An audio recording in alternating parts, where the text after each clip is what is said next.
toute restreinte en matière de comportement, pas seulement entre États ou entre individus. Nous ne pouvons plus prévoir ce que peut faire Israël. Comment pouvons-nous accueillir des représentants israéliens quand ils ont commis cette attaque? Avez-vous entendu d'un État qui attaque un médiateur de cette manière? Un État qui attaque l'équipe de négociation accueillie par le Qatar. Et le Premier ministre utilise des justifications honteuses et essaye de justifier cette attaque condamnée par le monde entier. Le Premier ministre aurait dû rappeler le modèle des talibans. Ils avaient un bureau politique à Doha. Nous avions des canaux de communication et ce canal de communication a permis de parvenir à un accord sur l'Afghanistan qui aboutit à la fin de la guerre après des décennies. Les États-Unis n'ont jamais ciblé les négociateurs à toutes ces années. Au contraire, le monde a constaté le succès de ces efforts en coopération avec les États-Unis sous la direction de Donald Trump pour mettre un terme à la guerre la plus longue de l'histoire des États-Unis en 2020. Telle est l'approche que nous avons menée. C'est l'approche que le Premier ministre israélien essaye de détruire. Cette poursuite des violations du droit international, ce comportement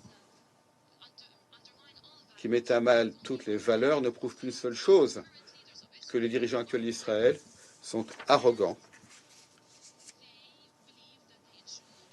Ils pensent qu'ils jouissent de l'impunité. Outre le génocide à Gaza et la catastrophe humanitaire sans précédent dans la bande de Gaza, et la communauté internationale n'a pas encore agi, eh bien, ici, nous pouvons constater qu'Israël met à mal la stabilité de la région de manière impétueuse. Israël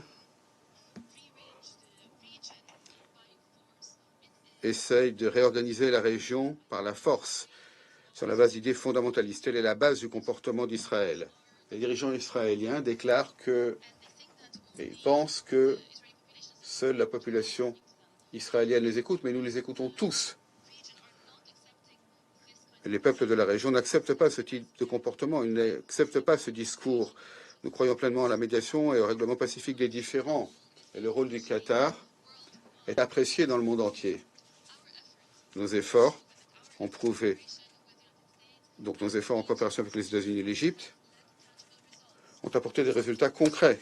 Ils ont abouti à la libération de 148 otages. Ils ont abouti à la fourniture d'aide humanitaire à Gaza. C'était